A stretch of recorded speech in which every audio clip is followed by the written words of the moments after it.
जय श्री हरि विष्णु, राधे राधे। आदरणीय बंधुओं, आप सभी का श्रद्धा ब्लॉग चैनल में बहुत बहुत स्वागत है। आज हम आपके लिए फिर से एक पौराणिक कथा लेकर आए हैं। ये कथा ऐसी है जो सभी मनोकामनाओं को पूर्ति करती है और रोगों से रक्षा करती है। और इस मंदिर में भगवान भोलेनाथ और माता दोनों एक साथ विराजते हैं, यानी शिव और शक्ति दोनों एक साथ विराजमान हैं, जिसे शक्तिपीठ के नाम से जाना जाता है।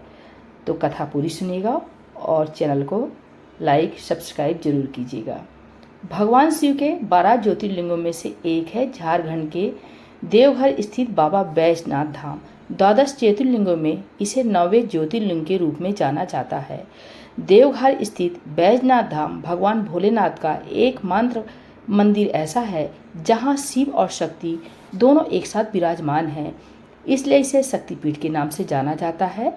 मान्यताओं के अनुसार बाबा बैजनाथ धाम में ही माता सती का हृदय कटकर गिरा था, इसलिए इसे हृदय पीठ के रूप में जाना जाता है।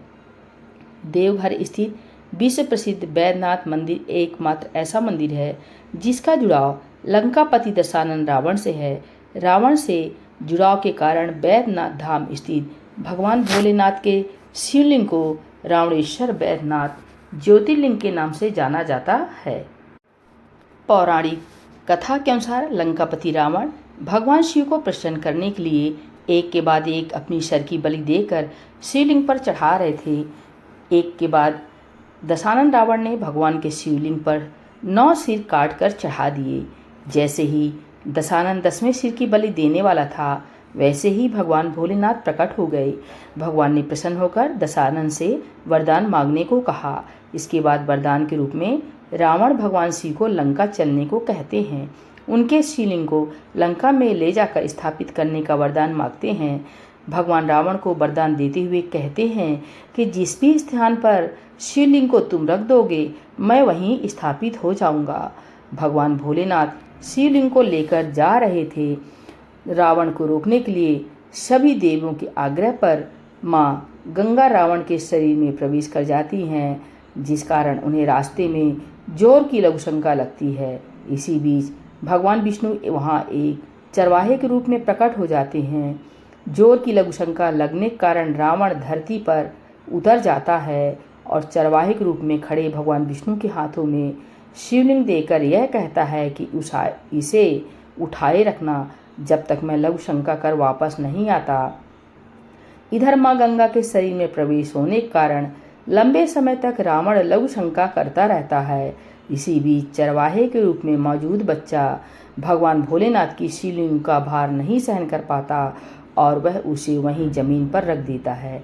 लघु शंका करने के उपरांत जब रावण अपने हाथ धोने के लिए पानी खोजने लगता है, जब उसे कहीं जल नहीं मिलता तो वह अपने अंगूठे से धरती के एक भाग को दबाकर पानी निकाल लेता है, जिसे शिव गंगा के रूप में जाना जाता है।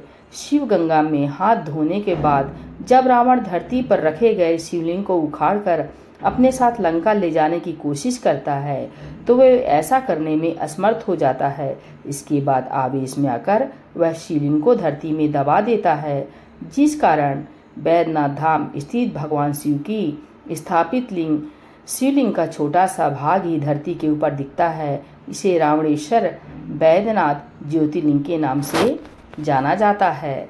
मान्यताओं के अनुसार जो भी भक्त कांधे पर कांवर लेकर सुल्तानगंज से जल उठाकर पैदल भगवान भोलेनाथ के शिवलिंग पर जलाभिषेक करता है, उसकी भगवान भोलेनाथ हर मनोकामना पूर्ण कर देते हैं। इसलिए ऐसी मनोकामना लिंग के रूप में भी जाना जाता है। सावन के महीने में हर दिन लाखों श्रद्धालु की भीड़ सुल्तानगंज से जल उठाकर कांवर में जल भरकर पैदल 105 किलोमीटर की दूरी तय कर देवघर स्थित बैजनाथ धाम पहुंचकर जलाभिषेक करते हैं। सावन के महीने में देवघर में लगने वाली विश्व प्रसिद्ध श्रावणी मेला देश की सबसे लंबे दिनों तक चलने वाली धार्मिक आयोजनों में से एक है। बोले बाबा बैजनाथ धाम की जय, माता गौरी की जय, हर हर महादेव शंभु।